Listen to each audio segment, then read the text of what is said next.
Hello and welcome. I'm really glad you decided to join this listening session today. Just relax, listen carefully, and try to understand the conversation naturally. Imagine you are sitting with us, listening to a real discussion. Let's begin. So, Mark, today I'd like to talk about something many people experience, but rarely discuss deeply: changing careers later in life. Have you ever considered changing your career completely? Yes, actually, I have. And I think this is something more people think about than we realize. Many individuals start their careers based on family expectations, financial needs, or simply because they didn't know what they truly wanted at a young age. As they grow older, gain experience, and understand themselves better, they begin to feel that their current job does not align with their interests, values, or long-term goals. This internal conflict often leads to frustration and dissatisfaction. I personally went through this phase a few years ago when I realized that although I was financially stable, I wasn't emotionally fulfilled by my work. That's very interesting. What signs made you realize that you were no longer happy in your job? The signs were gradual but clear. I started feeling tired even before the workday began. Tasks that once felt manageable became exhausting. I noticed that I was no longer excited to learn new things related to my field. Instead, I found myself reading about completely different subjects in my free time. I also felt a sense of envy when I saw people working in creative or meaningful fields. These feelings accumulated over time and made me question whether I wanted to continue on the same path for the rest of my life. Many people feel this way but are too afraid to make a change. What was the biggest fear you had? The biggest fear was uncertainty. Leaving a stable job means stepping into the unknown. I was worried about financial security, social judgment, and the possibility of failure. I kept thinking, what if I'm making a mistake? Or what if I can't succeed in a new field? These fears can be paralyzing. However, I eventually realized that staying in a job I disliked was also a risk to my mental health and long-term happiness. So, how did you start the process of change? I didn't quit immediately. Instead, I started exploring my interests after work hours. I took online courses, attended workshops, and spoke to people who were already working in the field I was interested in. This gave me clarity and confidence. I began to see that a career change was not a sudden jump, but a gradual transition. Planning and preparation reduced my fear significantly. Did the people around you support your decision? Not everyone. Some friends and family members were supportive, but others were skeptical. They believed I was risking a comfortable life for an uncertain dream.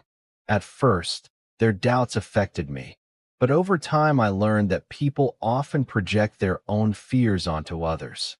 I understood that this was my journey, and I had to make decisions based on my own values and aspirations. Mark, once you started exploring new interests and preparing yourself, how did you know that you were ready to actually make the change? I think readiness is not a single moment, but a gradual realization. Over time, I noticed that I was spending more energy and excitement on learning about my new field than performing my current job. I also built some basic skills and even completed small projects to test myself. When I saw that I could actually perform well and enjoy the process, my confidence grew. I realized that I wasn't moving blindly anymore. I had knowledge, a plan, and a clear direction. That's when I knew the change was no longer just a dream, but a realistic step forward. Was there a specific turning point that pushed you to finally resign? Yes, there was. One day, I was sitting at my desk, looking at my screen, and I suddenly felt a deep sense of emptiness. I asked myself, can I really do this for another 10 or 20 years? The answer was very clear: no. That moment was powerful because it wasn't emotional or dramatic. It was calm and logical. I understood that if I didn't act then, I might never have the courage again. How did you manage the financial side of this transition? I prepared in advance. For almost a year, I saved money and reduced unnecessary expenses. I created a financial safety net that could support me for several months without income. This preparation gave me peace of mind. Many people think career change is reckless, but with proper planning, it can be very calculated and responsible. Did you ever regret your decision during the transition period? Of course, there were days when I doubted myself, especially when progress felt slow. Learning something new from the beginning can be frustrating, but whenever I felt regret, I reminded myself why I started. I compared my current challenges with the unhappiness I felt before, and that comparison always gave me strength to continue. What was the most difficult part of starting over? Accepting that I was a beginner again. In my previous career, I was experienced and confident. Suddenly, I had to ask basic questions and make simple mistakes. This can hurt your ego, but I learned to see it as a necessary step for growth rather than a setback. What advice would you give to someone who is thinking about changing their career but feels stuck? Start small. Don't think about quitting immediately. Begin by learning, exploring, and talking to people in that field. Build knowledge and confidence gradually. When you feel prepared, the decision will feel much less frightening. Mark, looking back now, do you think changing your career also changed you as a person? Absolutely. The career change was not only professional, but deeply personal. I became more self-aware and more confident in my ability to make difficult decisions. I learned how to trust myself instead of relying too much on the opinions of others. This experience also taught me patience, because progress in a new field is often slow and requires consistent effort. I developed resilience by facing uncertainty and continuing despite doubts. Most importantly, I discovered what truly motivates me and what kind of work gives me a sense of meaning. That self-knowledge is something I didn't have before, and it has influenced every part of my life, not just my job. Did this journey change the way you define success? Yes, very much. Before, I defined success mainly in terms of salary, job title, and stability. Now, I define success as waking up with a sense of purpose and feeling satisfied with how I spend my time. I realize that financial security is important, but it should not come at the cost of mental and emotional well-being. Success, for me now, means balance, growth, and alignment with my values rather than external recognition. How did learning new skills as an adult compare to learning when you were younger? It was more challenging, but also more meaningful. As an adult, you have responsibilities, less free time, and sometimes less mental energy. However, you also have clearer goals and stronger motivation. I wasn't learning because I had to. I was learning because I wanted to. That made the process more focused and intentional. I also appreciated the learning journey more because I understood its direct impact on my future. Do you think people underestimate their ability to start over? Definitely. Many people believe that once they choose a path, they are stuck with it forever. This belief limits their potential. Humans are adaptable and capable of learning at any stage of life. The real limitation is often mental, not practical. When people realize they have more control over their lives than they think, they become open to change and growth. What role did patience play in your transition? Patience was essential. Nothing happened quickly. There were months when I felt like I wasn't progressing at all. But I kept reminding myself that meaningful change takes time. Patience helped me avoid frustration and allowed me to focus on consistent effort instead of immediate results. If you could go back in time, would you change anything about how you handled this transition? I would probably worry less.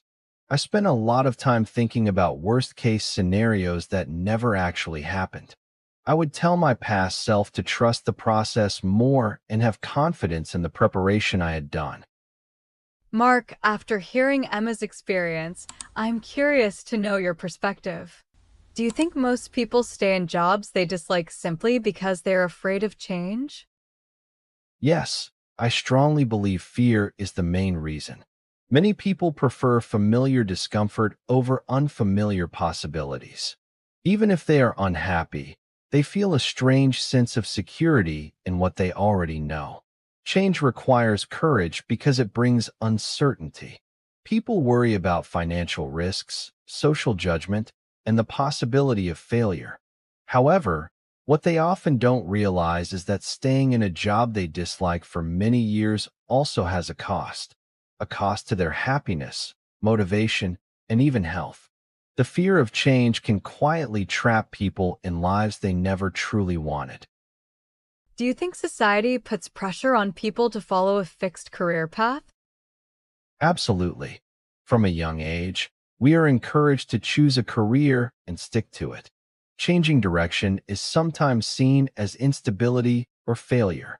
This social expectation makes people feel guilty for wanting something different.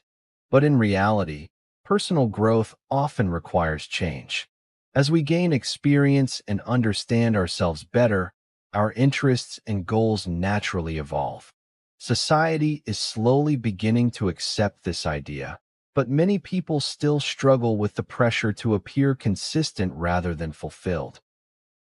What would you say to someone who feels stuck but doesn't know where to begin? I would say start with self-reflection. Ask yourself what truly interests you. What activities make you lose track of time? And what kind of work gives you energy instead of draining it? Then begin exploring those interests without pressure. Take small steps like reading, learning, or talking to people in that field. You don't need to have everything figured out at once. Clarity comes from action, not from overthinking. In your opinion, what is the most important lesson from Emma's story? The most important lesson is that change is possible at any stage of life if you approach it with preparation, patience, and courage. Emma didn't make an impulsive decision.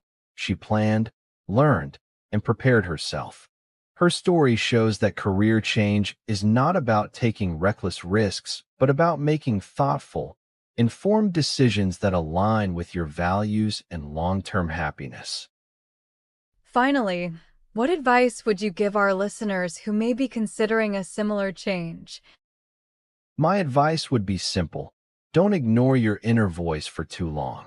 If you constantly feel dissatisfied, take it seriously. Start preparing quietly, build knowledge, save money, and gain confidence. When the right time comes, you will feel ready. Remember, your career is a big part of your life, and you deserve to feel fulfilled, not trapped. Thank you for listening.